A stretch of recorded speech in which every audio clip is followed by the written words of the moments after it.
So, Roblox sure isn't a pickle now, huh? But not just a pickle jar. A dirty, disgusting pickle jar. And over time, it's become harder and harder to stand in this community with pride. And so, my friends, I think it's time to quit Roblox. That's right. If you want to get a 5 on the AP Computer Science A exam, join me. We are embarking on a journey. And I'm your host, Alan Bania. Let's begin. By the way, if you want to follow along with everything that I'm doing, simply go to codehs.com, go to create program, make sure to select Java main, and then simply create it. And just like that, you have your own little program here. It's going to come with this stuff. For the purposes of what we are doing today, just keep it there. Don't do anything to it. Programming languages deal with different types of information all the time. And we call these data types, okay? Boom, data types. Glorious. So what are data types? Like I said, different types of information that the computer will use. So let's go over some of them. And of course you'll recognize them because we deal with them all the time in our lives. Firstly, we have integers, which are just your standard numbers. Look at that. They require 4 bytes of memory, and they are a little bit different than doubles, which are decimal numbers. Look at that. Decimal numbers obviously will take up more information. After all, there are infinite numbers between 1 and 2. But in the scope of integers, not really. 2 will always come after 1. You can't have 1.0 as an integer. It just won't work. So that's why doubles take up more space. Now, moving on from numbers, we have strings, which take up a lot of space because they can be anything, as long as they're enclosed in these quotation marks here. I can put words like wow, and numbers too. But as long as the numbers are in the quotations, it will be counted as a string. Next we have booleans. Booleans are a little funky. Booleans are simply true or false statements. Just like this. So, booleans are probably the easiest to understand because they really have only 2 forms, right? You can only have true or false, nothing in between. Now, what can we do with these data types? Let's find out, shall we?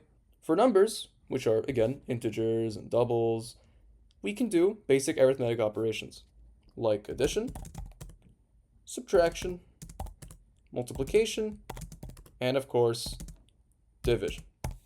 There is another one though, which is the remainder. I'm gonna represent this with 4 as well, because it's very similar to division. This is the percentage symbol, but this is actually called the modular. Modular division basically takes the remainder of a division expression instead of the actual quotient. What I mean by that is if we have 5 here and we have, let's say 8 here.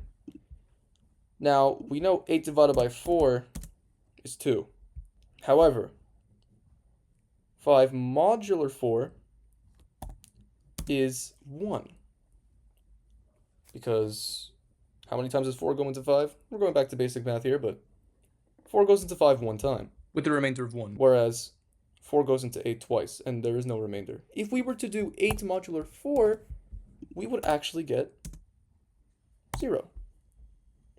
Why? Because 4 goes into 8 perfectly, twice. And so there's no remainder after we're done dividing. Now, everything I said was fun and all, but how do we actually output things from the program? You know, like, how does our computer get any of the information? Well, one of the ways we do that is with printing. It's very simple. We're just printing things out to the console.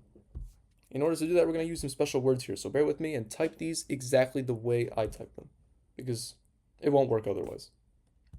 First type system, then a period, then out, another period, print, and then a parentheses. Now, whatever you put in these parentheses is what will be printed out. So, if we put 1, and then a semicolon at the end, by the way, good time to mention, every Java sentence or statement should always have a semicolon at the end of it. There are some exceptions, of course, like these headers over here. You'll notice they don't have them, but these are minor exceptions. Pretty much everything you write will have a semicolon at the end. Kind of like a sentence has a period at the end. You could think of it like that. Anywho, if we run this program now, give it a second. Drum roll, please. We get 1. That's pretty neat. But what if we try to print out a string? Hello. So excited. And it does it for us. Whatever is in the quotations will be printed. Of course, it excludes the quotations. You'll notice the quotations are not there. Like I said, everything inside gets printed.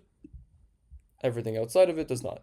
Now this has some neat side effects. For instance, if we try to print out 1 plus 1, now we're getting a little more advanced, we're printing out expressions. We're going to get something different. It will do the operation for us. Look at that. Now if we want to print out literally 1 plus 1, we will just enclose these in parentheses to turn it into a string. There you go, 1 plus 1. Like I said, anything in the quotations gets printed. So Java will not actually do the operation 1 plus 1, but will instead print out the statement 1 plus 1. Now if you want to go to another line, like if you want to go below this 1 plus 1 and print something else, you're going to want to add the letters ln at the end of the word print. So then when we try that again, and we do hello on the first line, and then simply copy and paste this here, and do hello again, now they will be on different lines. Bada bing, bada boom. If we did not put this, let's see the difference. Look at that. They are on the same line. So you want to make sure you add this ln if you want to separate whatever statements you're printing. All right, friends, it's time for the last thing for this episode. We're going to go over variables now. Variables essentially store information. And in order to create variables, we need to specify the data type, the name of the variable, and what is being stored in it. Let's go over everything. First off, let's just say we want to print out the number 5, okay? And then we want to store it in a variable. So just as an example, I will print the number 5 like this first. This is the traditional way that we have done already, right? Now, we're going to store 5 in a variable, and the same result will occur. Let's test it. So first, the data type. Since we have an integer, we should probably make it an integer. So we're going to use int. Now the name of the variable comes next, which we'll call number, right? Reasonable name. Then the equal sign. This will just tell us that this variable name is going to be equal to whatever we put on the other side, which is, what did we say we're going to print out? 5. And of course, a semicolon. Don't forget those. So we now have a variable, meaning 5 is stored in number. Meaning if we print out number, we will actually get 5. Drum roll, please.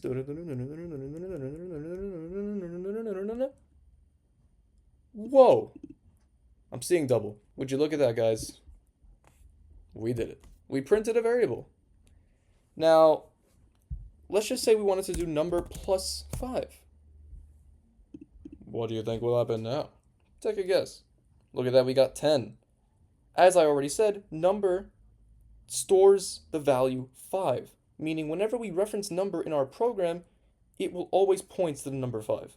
That is why this works. We are essentially doing 5 plus 5, but it's not the same, but it also is the same. If we change the variable's data type to double, and then we print number plus 5 again, you'll notice that we now get 10.0. Pretty neat. By the way, this works because we can store ints in doubles, because doubles take up more space in the memory. So we can store smaller things like integers into bigger things like doubles. So if we put something like an integer which takes up a smaller amount of space than doubles into a double variable, we can still print out 5 and it'll come out as 5.0. Just to prove that, let me just do this. Even though I didn't write 5.0 here, it will still be 5.0 on the output, simply because we made it a double. We can't make it an int though. We can still cast it, We can still cast it for sure, but we can't change 5.0 to an int like this. We can't do it like this, right? It's not possible. And with that, my friends, we have reached the conclusion. Yay! If you guys would like to see more episodes on this journey of Java, then please show your support in whatever way you can. And I will see you guys on the flip side. Bye. Pumpkin!